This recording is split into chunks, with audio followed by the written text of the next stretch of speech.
Muy buenos días a República Dominicana. Un saludo muy especial para los que nos sintonizan en el territorio nacional y para aquellos que nos ven en los Estados Unidos a través de Televisión Dominicana y la multiplataforma de Espejo 360. Doctor, buenos días. Buenos días, hermano. ¿Cómo se siente? Muy bien, doctor. Muy bien. Año nuevo, primer programa del año, ¿verdad? Claro, sí. Muchas felicidades, ¿verdad? Sí, Feliz claro, año. igual para usted también. Desearle a usted y a los amables televidentes un 2023 de mucha paz, Exacto. de prosperidad, salud, ¿verdad? Y que puedan alcanzar las metas que se han trazado para este Ante año. todo. Hay muchos desafíos, pero Claro. hay que enfrentarlos. Ante Siempre todo, es sí. posible. Desearle a la gente mucha paz espiritual. Así es. Que eso así trae lo es. demás cosas, salud. Bueno, siempre en estos primeros programas uno tiene que ver las estadísticas de cómo fue el comportamiento de la gente. Claro. Se reportaron menos accidentes que el año pasado, pero murieron 3 personas más, murieron 38 personas. Como siempre, los accidentes que involucran motocicletas fueron la gran mayoría, Claro. fue el 80% de los accidentes. Entonces, hay que aspirar a que la gente se siga educando y que el próximo año las cosas sean diferentes.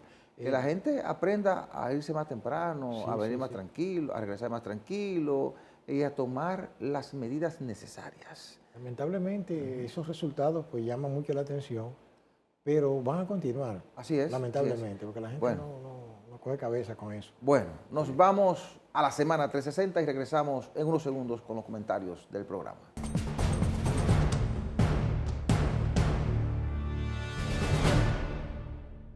Ante la alza del precio del plátano, el ministro de Agricultura, Limber Cruz, reiteró que la producción ha estado bajando por los efectos del huracán Fiona en septiembre del año 2022 y los tornados que afectaron zonas altamente productivas el año pasado. Dijo que por el momento no somos magos para esperar que en estas circunstancias haya abundancia de plátanos, porque no la va a haber, pero sí en los meses venideros, con la siembra y la recuperación de los sembradíos, vamos a tener muchos plátanos. Por otra parte, el gobierno dominicano prohibió a partir de las 6 de la tarde del pasado viernes 6 de enero la exportación de huevos hacia Haití por un periodo de 15 días para evitar el aumento de precio de este producto en la República Dominicana. En una rueda de prensa encabezada por el presidente Luis Abinader para ofrecer un informe sobre los indicadores económicos logrados el pasado año, el mandatario y el ministro de la Presidencia, Joel Santos, explicaron las razones para tomar la decisión. Durante el año 2022, la empresa Edesur Dominicana suministró el 99% de la energía demandada por sus clientes y eficientizó sus cobranzas, alcanzando la cifra de 41.572 millones de pesos, que, de acuerdo a la empresa, es la más alta en toda su historia. La empresa presentó sus cifras del año que recién concluyó y aseguró que logró un 97.5% en sus niveles de cobranza, con un aumento de un 18% en los indicadores de cobranza en comparación con el año 2021, es decir, 6.200 millones de pesos por encima. El gobierno dominicano reportó que ha gastado en subsidio a los combustibles durante los últimos 3 años unos 52.425 millones de pesos, de los que 36.500 millones corresponden al 2022 para un 70%. El dirigente del Partido de la Liberación Dominicana, Temístocles Montaz, planteó que Leonel Fernández, expresidente de la República, constituyó y se alegró de que esa organización saliera del gobierno, pero que ahora está detrás de los dirigentes morados a fin de llegar a acuerdos para su regreso al poder en las elecciones del año 2024. Montaz agregó que Leonel está permanentemente llamando a los compañeros del PLD, planteando la posibilidad de acuerdo a nivel municipal. Con esa acción, consideró que lo que busca es distraer al PLD, partido que está enfocado en llevar a Abel Martínez a la presidencia de la República. Tras varios reclamos desde diversos sectores y en especial desde los partidos políticos, el Poder Ejecutivo accedió a otorgar una nueva partida presupuestaria a la Junta Central Electoral, que será utilizada en el montaje de las primarias de las organizaciones partidarias y de las elecciones del año 2024. En otra información, el gobierno aumentó el presupuesto para el año 2023 del programa de medicamentos esenciales y central de apoyo logístico Promesecal, con el objetivo de contribuir a robustecer el abastecimiento de los centros de salud del Sistema Público Nacional. El presupuesto pasó de 1.568 millones de pesos en el año 2022 a 3.176 millones de pesos en el año 2023, es decir, un incremento del 100%, según lo estipula la Ley de Presupuesto General del Estado promulgada por el presidente de la República, Luis Abinader.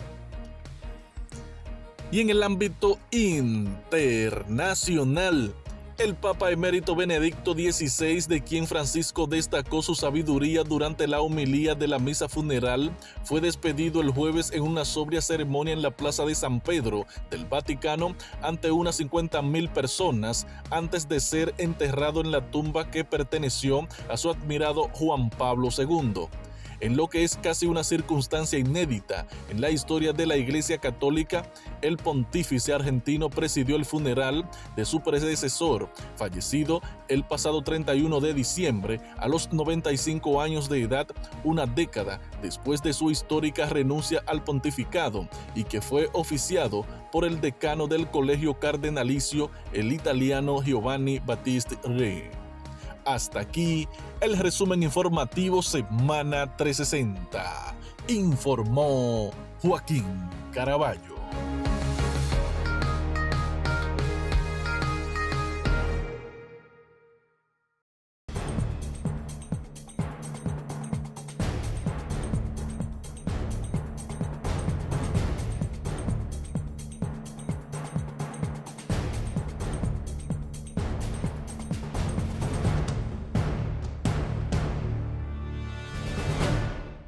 Bueno, comenzamos un año preelectoral, 2023 es un año con muchos desafíos para el pueblo dominicano, para las autoridades.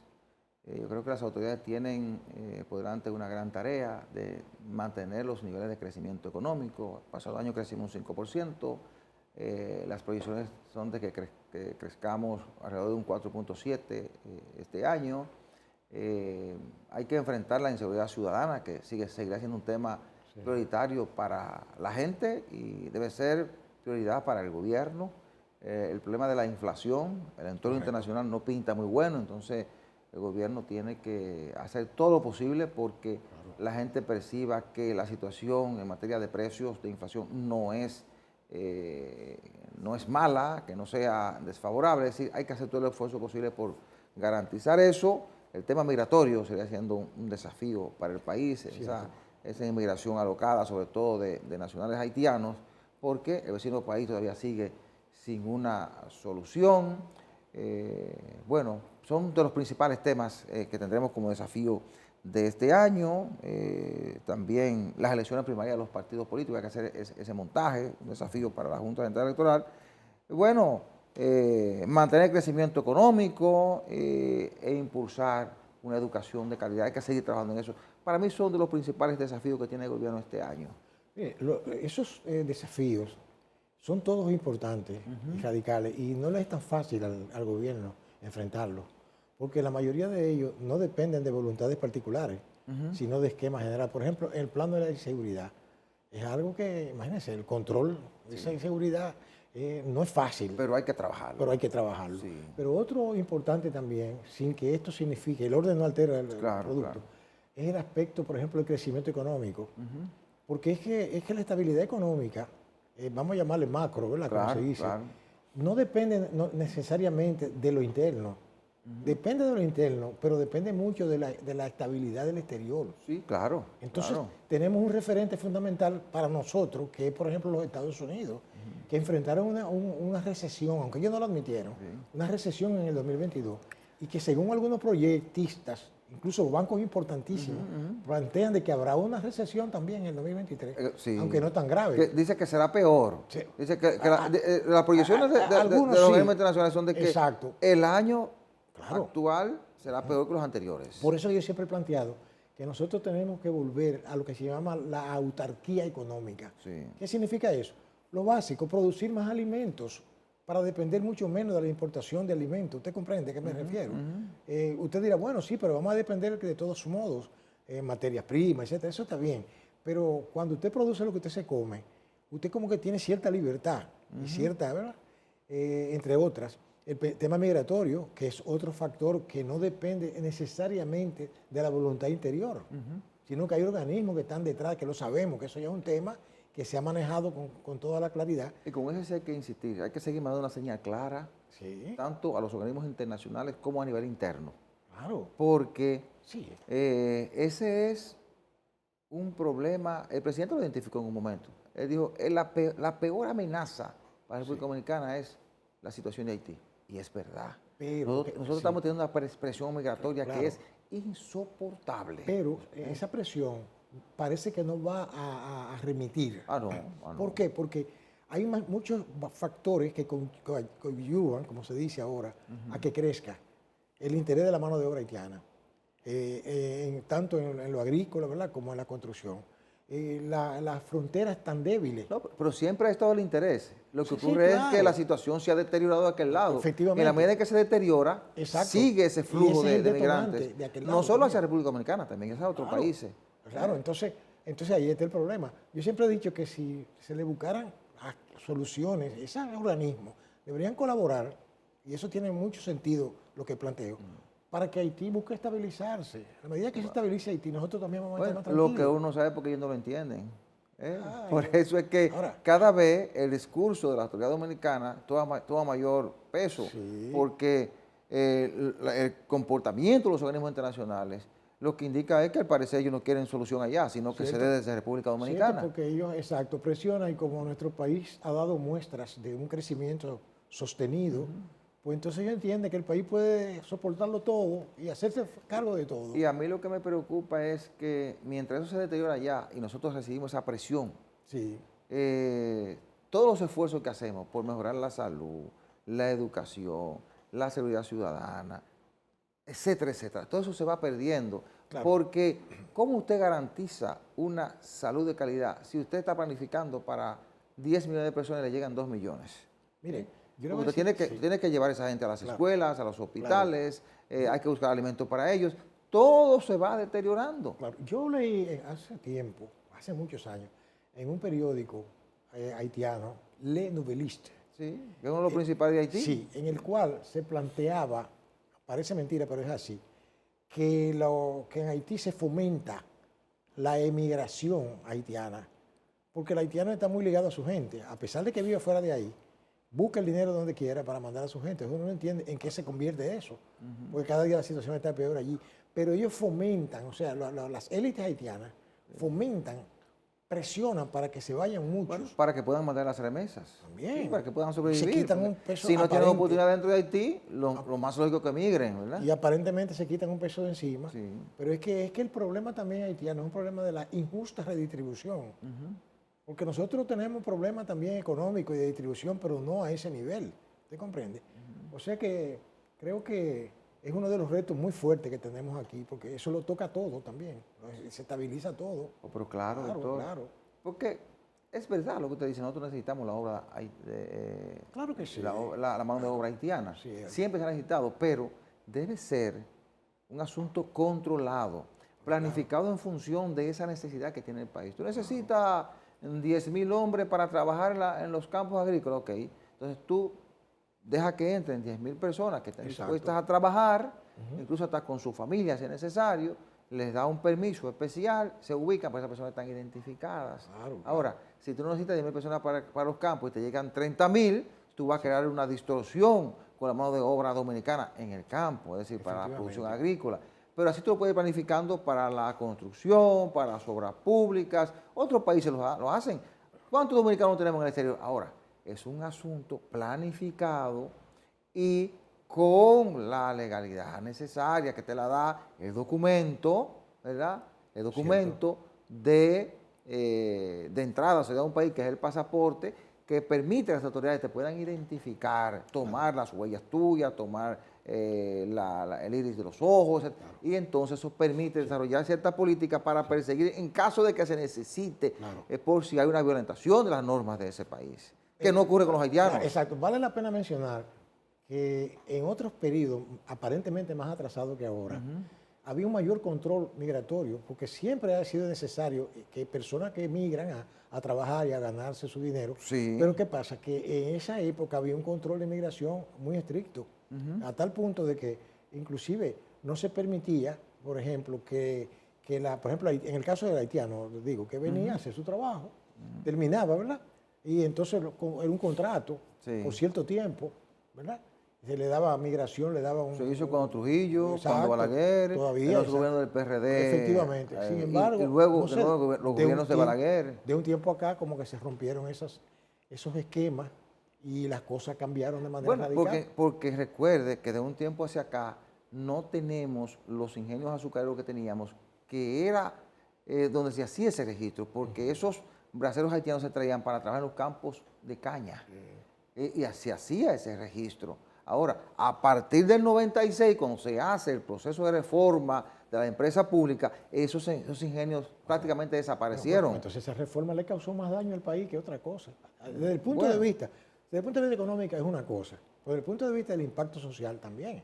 Sí. Porque entonces si desaparece esa industria que está ligada a la existencia de la República no es que ese solo sea el factor de la cantidad de inmigrantes haitianos que tenemos. Uno de ellos, pero muy importante. Sí, es importante, pero el mayor problema está en que Haití no ha logrado resolver sus dificultades, su crisis política, social y económica, y cada vez están saliendo más haitianos. Y eso va a ser, sin ser pesimista, casi imposible de que ellos resuelvan eso. Mire, doctor, otro asunto que el gobierno va a tener que tomar muy en cuenta este año es el asunto de los subsidios. Los subsidios para mantener esa estabilidad social y económica en el país, porque recordemos que el año pasado el gobierno hizo un gran sacrificio económico, un gran sacrificio a destinar 71.000 millones de pesos a los subsidios generales para alimentos, para combustible. Solamente para combustible se destinaron 36.000 millones de pesos.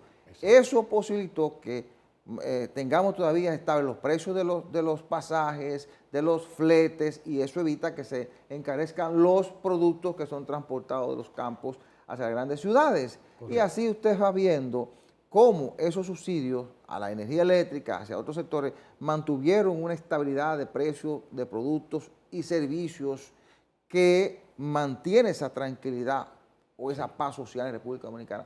El gobierno tiene que trabajar eso, trabajar la inflación, que haya ciertos niveles de moderación. La inflación medida a 2022 fue de 7% más o menos. Hay que trabajar para que no se dispare por encima de los 2 dígitos y que la gente pueda percibir cierta estabilidad, porque si hay un descontrol en materia de precios, eso puede provocar un problema grave para el gobierno, sobre todo un gobierno que está aspirando a una repostulación. Sí, ¿verdad? Exacto. Mire, siempre se plantea de que cuando uno tiene unos ingresos más o menos definidos, sus gastos uno tiene que priorizarlos. Así es. Entonces yo creo que en nuestro país hay muchas cosas en las que se invierte que no le resultan al país nada beneficioso. Bueno, o sea, es como usted tirar sal en el agua. Bueno, uno supone que hay un equipo planificando para que las cosas se hagan bien. Se supone, pero hay una serie de, ¿cómo diríamos?, de gastos que son superfluos para mí, que cuando usted los suma, a veces hasta sobrepasan ese subsidio. Bueno, pero hay que enfrentarlos. Nos vamos a la pausa, regresamos en unos segundos.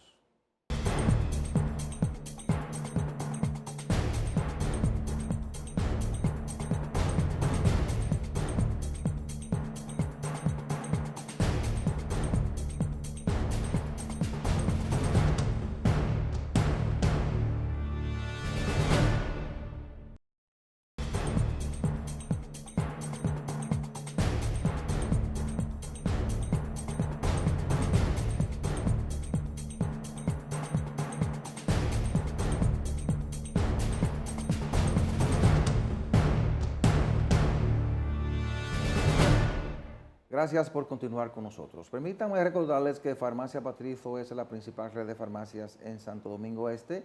Tiene su sede principal en la Avenida Venezuela número 75 y sucursales en la Avenida España próxima a las Américas, en la autopista de San Isidro frente al periódico Diario Libre, en la Avenida Ecológica y en Ciudad Juan Bosch. Farmacia Patrizo, calidad y buenos precios. 809-592-1100.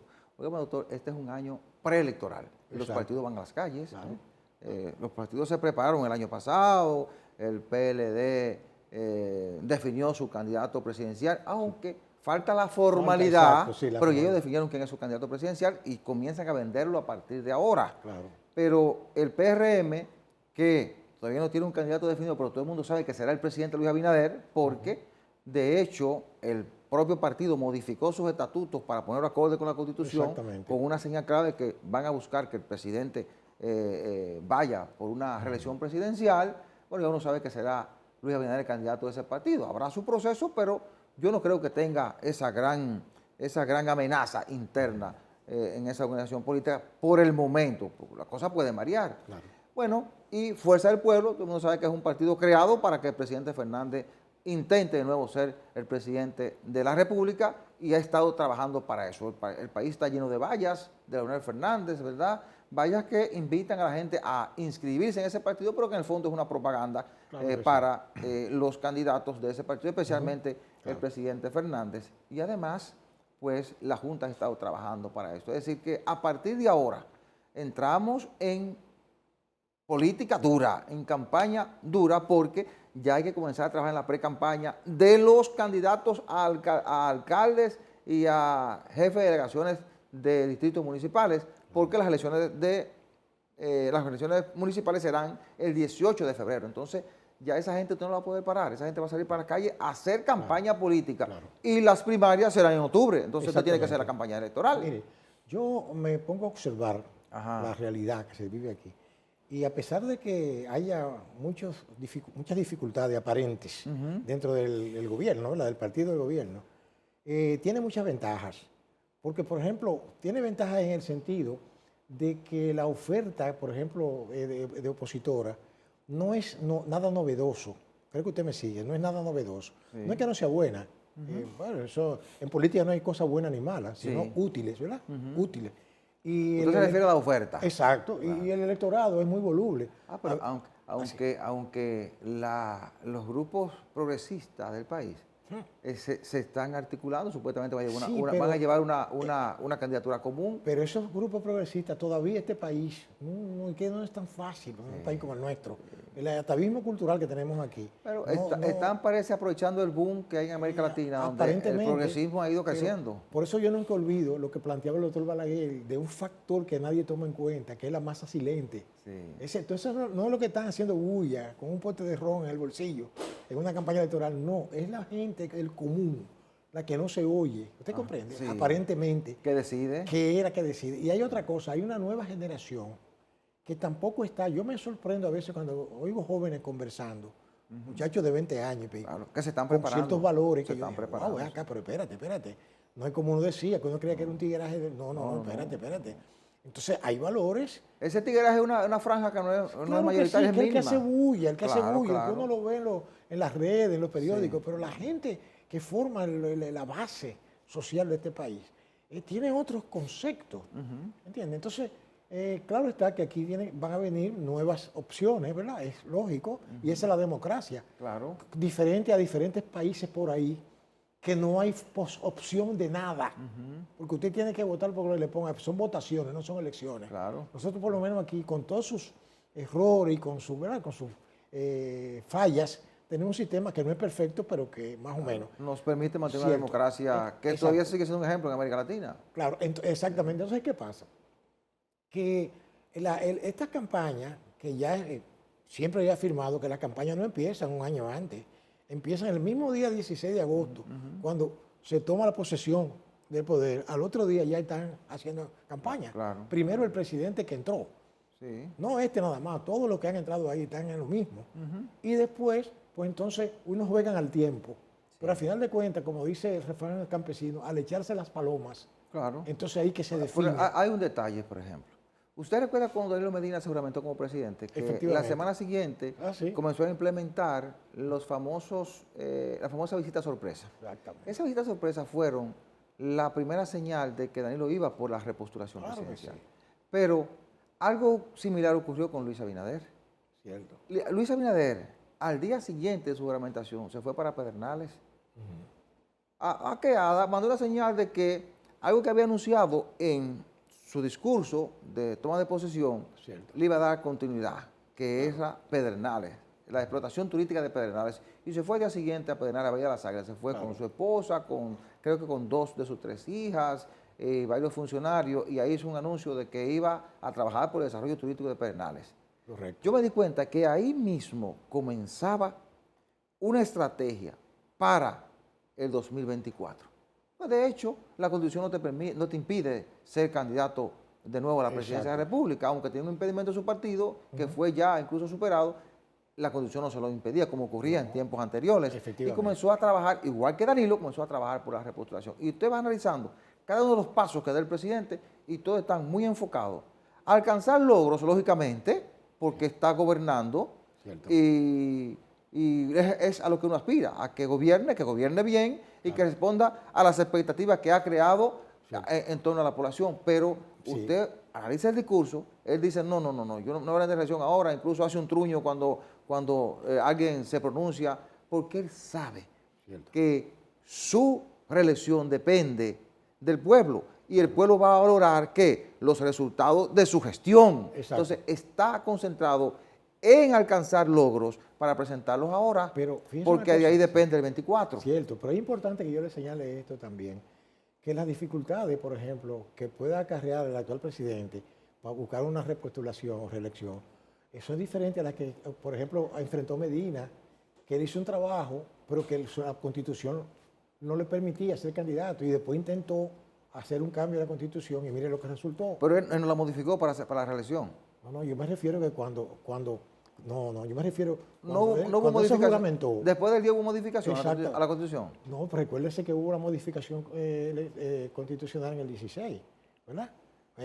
¿Verdad que sí? Exacto. Hubo una modificación que ahí provocó un distanciamiento. Nunca más, es decir, como que inhabilitado. Él mismo fue que la propuso, él mismo. Sin embargo, fíjese cómo en el 20, o cerca del 20, 19 por ahí, se trató de echar al suelo eso. Y hasta intervinieron de manera descarada los poderes extranjeros para plantearle. Uno puede estar de acuerdo o no con lo que hacen los criollos, pero los trapos sucios se lavan en casa. Pero quiero decirle que esas dificultades que puede haber, por ejemplo, tenido el actual presidente, no la tiene, o sea, él no las tiene, porque como usted bien señala, la Constitución no le impide que él busque una reelección. Él puede tener dificultades a lo interno de su partido, pero no es tan imperativo. Exacto. No tiene ese impedimento. Danilo tenía el impedimento, pero tenía una popularidad muy elevada. Eso es cierto. Pero que lo que pasa también que hay otra cosa que no podemos dejar fuera. No es justificando que se hiciera la modificación, sino que la tenía, pero recuerde que trabajó para eso. Sí, recuerde que este es un país, la política aquí es eminentemente populista y clientelista. Olvídese, aquí no hay ya eso de las ideas, luchar por ideas, eso no se ve aquí. Aquí lo que uno vio, yo de mi generación que veíamos, cómo mucha gente se sacrificó aquí. No, el mundo cambió. Eso no es igual aquí ni en ninguna parte del mundo. Entonces lo que es un negocio. Toma y daca. No solo un negocio, que no es igual en ninguna parte del mundo. Toma y daca. O sea, entonces, eso todavía nosotros ni siquiera lo vamos a poder superar aquí, porque eso, cada día que pasa, es peor, ¿verdad? Pero yo creo que es así. O sea que, ¿cómo le digo? El año va a traer muchas redefiniciones.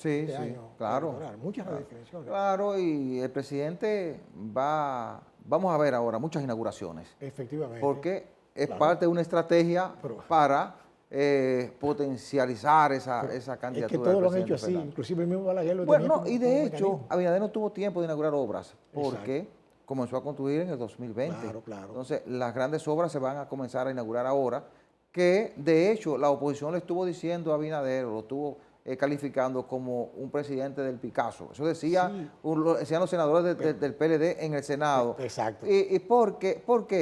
Porque querían dejar en la psique de la gente de que es un gobierno que no ha construido grandes obras.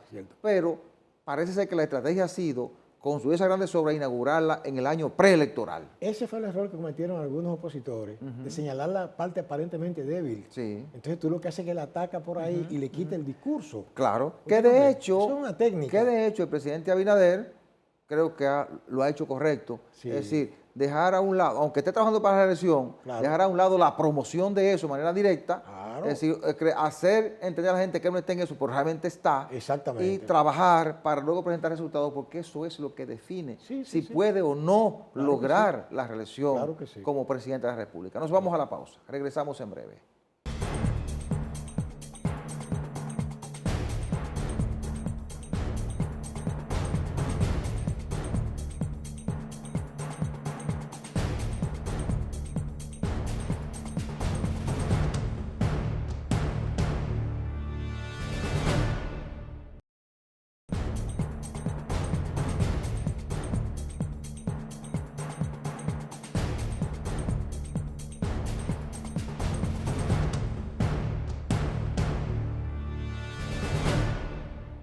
Permítanme recordarles que Farmacia Patrizo es la principal red de farmacias en Santo Domingo Este.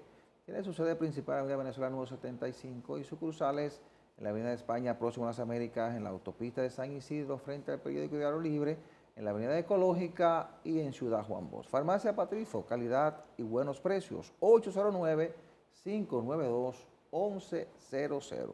Entonces, mire, nosotros habíamos pensado preocupación porque la Junta Central Electoral, su presidente, el señor Román Jaques, pasó un buen tiempo del año pasado pidiéndole al Congreso aprobar la ley electoral y la ley de partidos políticos, porque dice que necesita las herramientas para el montaje de las elecciones y, bueno, garantizar lo que todos queremos que se garantice, que es un proceso transparente y efectivo, ¿verdad? Para fortalecer la democracia.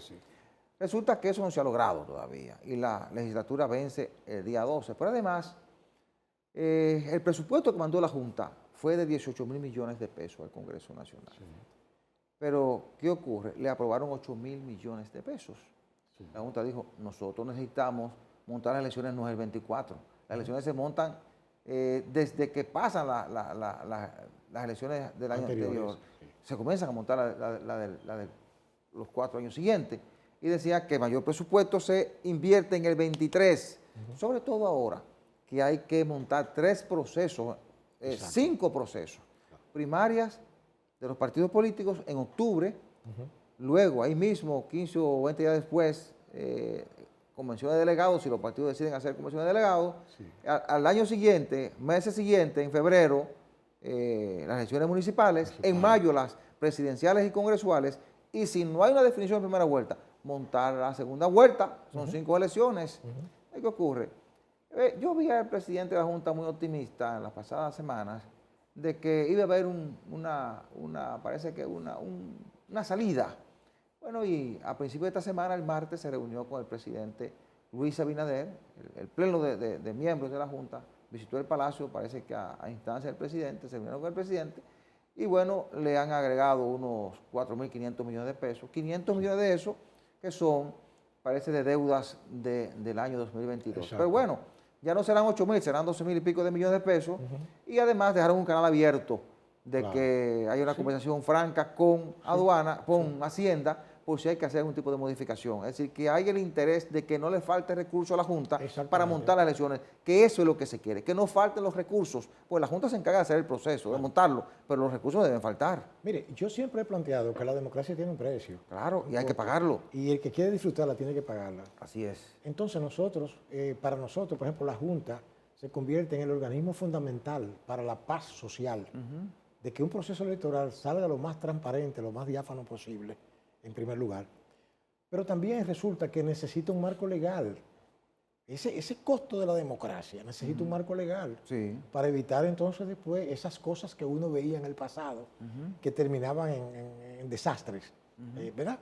Entonces yo entiendo de que también la legislación debe estar consona, ¿verdad?, con lo que va a suceder aquí. Sí. Yo entiendo que ya los organismos, diríamos, congresuales, pues están en eso, ¿verdad? Sí. Están en eso.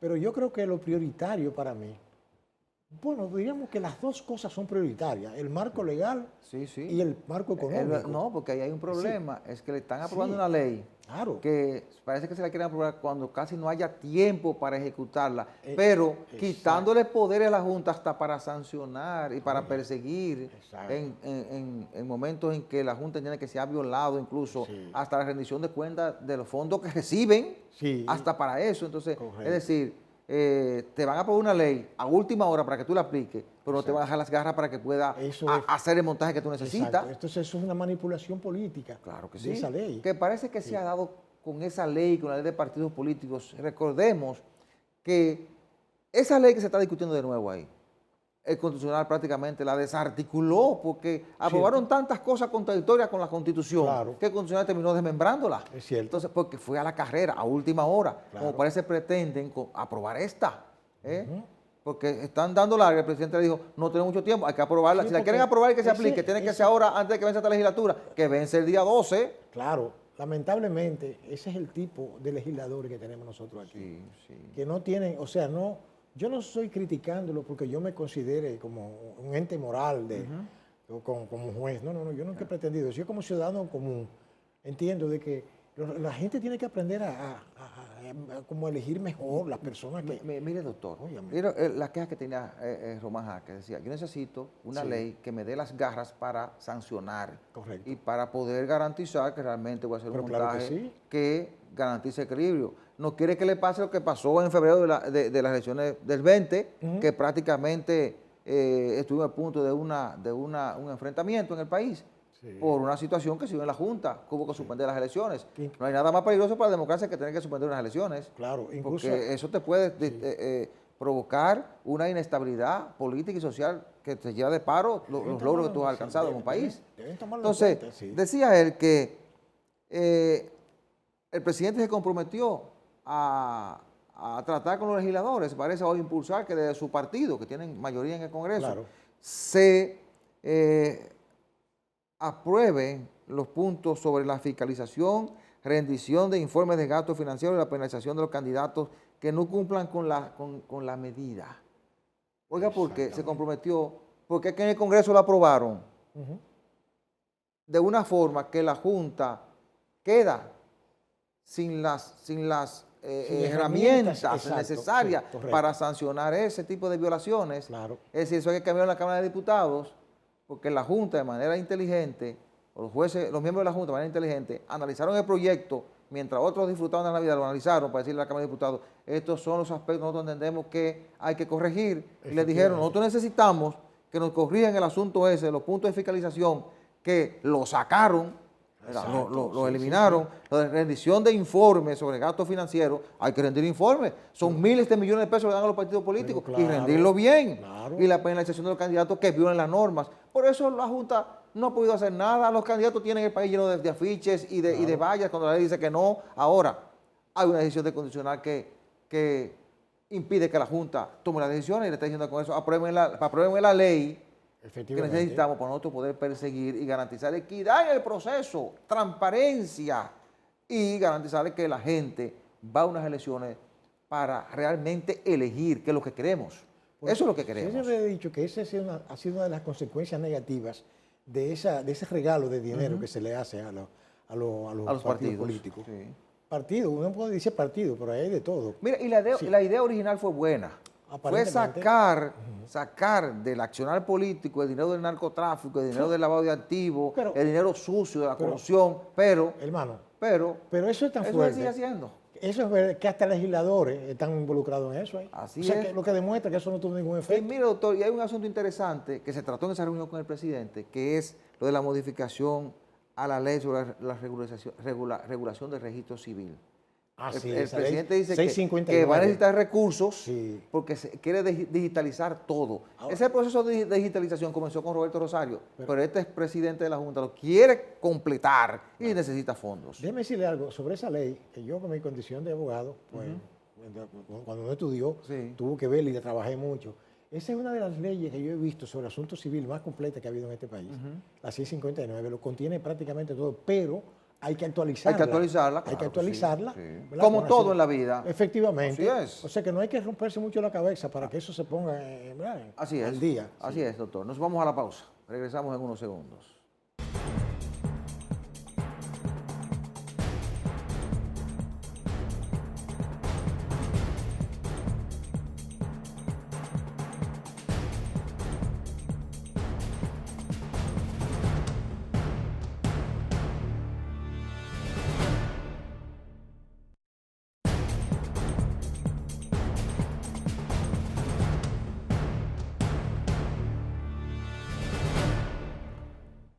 Esta semana, la representante del Fondo Monetario, Kristalina Georgieva, ofreció unas declaraciones a una cadena de televisión norteamericana con unos presagios terribles para este año. Ella decía que el 2023 va a ser más duro que los años anteriores.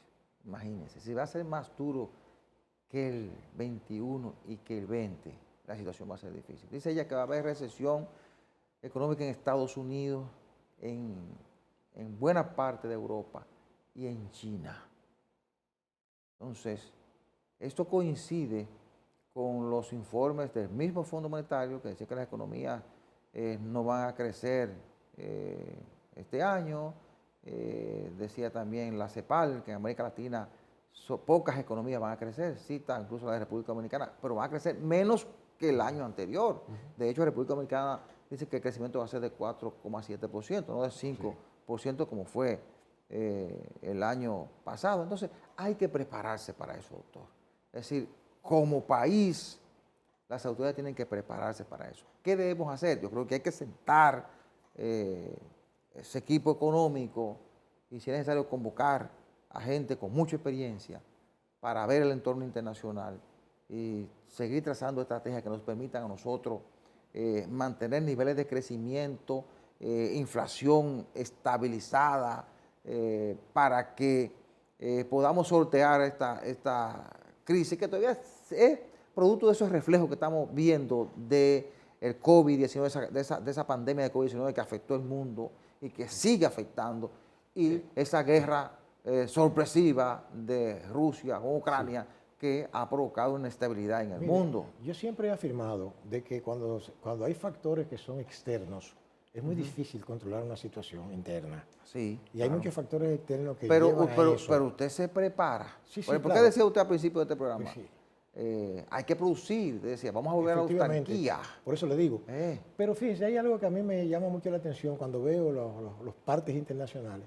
Y es que se habla de guerra de Rusia y Ucrania. Es que esa guerra es con Estados Unidos y Europa. Bueno, independientemente con quien sea, pero está surtiendo los efectos. Ahí le voy, que no está aislado. O sea, el efecto negativo que está causando. Nosotros lo estamos sintiendo también. Porque los Estados Unidos están involucrados en eso también de manera. Claro que directa. Sí. Y la OTAN, porque están supliendo los armamentos. Entonces, para que Ucrania resista y combata. Entonces, quiere decir que los elementos que producen eso están visibles ahí. A menos que esos elementos que producen eso no se estabilicen. Usted sabe a qué me refiero. Que se busque una salida sobre ese asunto. Que al final de cuentas llega, porque no hay mal que dure 100 años, según dice el refrán. Así es. ¿Se entiende? Decía la señora Georgieva, para la mayoría del mundo, el 2023 va a ser un año duro, más duro que el que dejamos atrás. Las tres grandes economías, Estados Unidos, Unión Europea y China, se están ralentizando simultáneamente. Pero sí, pero mire, ahí se olvida algo. Y es que esas no son las únicas economías importantísimas del mundo. Son las que marcan la tendencia. Pero ahí está, por ejemplo, el caso de la India. Sí, por esta la India tiene un crecimiento poderoso. Además, lo de China. China tiene una particularidad, según he visto y he leído por ahí, y es que China tiene muchas grandes necesidades de importar cosas. Y hay otro, como el caso de Rusia, que es su vecino, que tiene mucho que exportarle a ellos. O sea que esas economías se equilibran entre ellos. Pero que no pasa con nosotros aquí, que dependemos directamente de una serie de factores. Pero sí, ciertamente el mundo está en una situación difícil. Sí, nosotros tenemos que ver ese entorno, como usted dice, porque el mundo está difícil. Entonces, seguir trabajando aquí, porque mientras las demás economías decrecían, nosotros logramos crecer en medio de las dificultades mundiales. Pero hay que reformular programas aquí, claro por ejemplo, para mayor producción y productividad, aumentar la eficiencia. Por ejemplo, nosotros tenemos un crecimiento vertiginoso de zonas francas. Nosotros estamos produciendo aquí incluso productos, equipos para medicina. Efectivamente. Es decir, nosotros tenemos una zona franca fuerte que está produciendo muchos dólares para la exportación. Cierto. Entonces, tenemos un turismo fuerte, pero el turismo depende del entorno internacional. Claro. Que aunque el entorno internacional este año fue fuerte, hay que rediseñar estrategias para compensar una baja de turistas que se pueda dar, porque si hay una recesión mundial, tú vas a tener menos gente viajando. Claro. Porque la lógica te lo dice. Ahora, entonces, ¿cómo tú compensas eso? Claro. Ahora, yo creo que también hay que potencializar la capacidad autárquica de la producción agrícola para el consumo interno. Porque que tenemos un mercado buenísimo. El mercado de América Latina y del Caribe es buenísimo para la República Dominicana. Claro, y además suplimos lo interno y se suple alrededor. Claro. Pero entonces, para que no pase como países como el caso de Venezuela, que era un portento económico con el petróleo, pero no tenía ninguna potencia desde el punto de vista agrícola. Claro. A todo lo importaban, a la comida. Sí, porque ellos se acostumbraron a la bonanza económica que le daba la explotación de petróleo y no se prepararon en otras direcciones. Lo que no esperaba, mire lo que fue, se fue claro. y todo. Pero nosotros estamos advertidos, el mundo está advertido, por eso tenemos los organismos internacionales que te dicen en qué dirección va la economía, en qué dirección se mueven las principales economías, y en función de eso tú planificas. Porque si a ti te dicen, bueno, mira, el entorno internacional está difícil, los commodities van a estar difíciles, bueno, prepara una estrategia que tú no dependas tanto de esos commodities. Exactamente. Entonces, hay que pensar qué vamos a hacer. Producir más, cambiar estrategias para atraer turistas.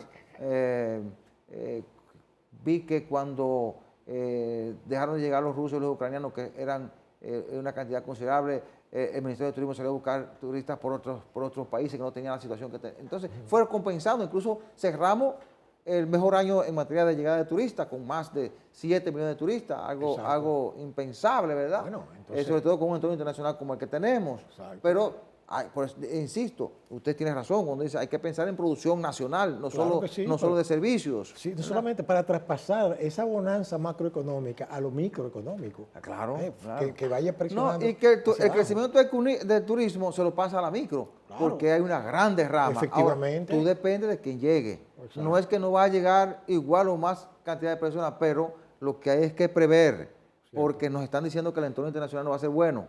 Vamos a trazar estrategias que nos permitan fortalecernos internamente para resistir cualquier situación internacional y ver de qué medida nosotros también podemos seguir creciendo. Bueno, las perspectivas son positivas desde el punto de vista de que si se toman medidas a tiempo, se pueden sentir menos los efectos. No, y de hecho nosotros no es que no vamos a crecer, vamos a crecer 4,7% de la economía de la región que más va a crecer. Pero si podemos, en medio de la situación, seguir haciendo la magia que hemos hecho. Bueno, y que se sientan los bolsillos. Bienvenido sea. Claro que sí. Claro. Somos uno de los países, y hay que decirlo, hay que reconocerlo, con una posición envidiable en la región. Claro. Estabilidad política, económica, social. Con todos los problemas que tenemos. Un país que es autosuficiente en materia de producción. Entonces, eso es un privilegio en la región. Podría ser contradictorio, aparentemente. Pudiera ser. Pero no lo es. Aún con la amenaza de los vecinos que tenemos ahí, seguimos creciendo. No lo es. Debemos protegernos de esa inmigración alocada de los vecinos y del entorno internacional que parece que va a ser muy desfavorable. Entre otras. Permítame recordarles que Farmacia Patricio es la principal red de farmacia en Santo Domingo Este y tiene su sede principal en la Avenida Venezuela número 75 y sucursales en la Avenida de España, próximo a las Américas, en la autopista de San Isidro, frente al periódico Diario Libre, en la Avenida Ecológica y en Ciudad Juan Bosch. Farmacia Patricio, calidad y buenos precios. 809-592-1100. Bueno, la semana que inicia va a estar muy centrada en los temas como las leyes electorales de partidos políticos, así como en la ley de fideicomiso, que está generando muchos debates, los fondos de la Junta Central Electoral para montar las elecciones, además el tema migratorio, los procesos judiciales de los grandes casos de corrupción y el tema de la inseguridad ciudadana serán temas que volverán al debate ahora que el país vuelve a la dinámica económica normal. Señores, hemos llegado al final del programa. Muchísimas gracias por la atención prestada. La cordial invitación para el próximo domingo a la misma hora y por este canal. Buena suerte, buenos días.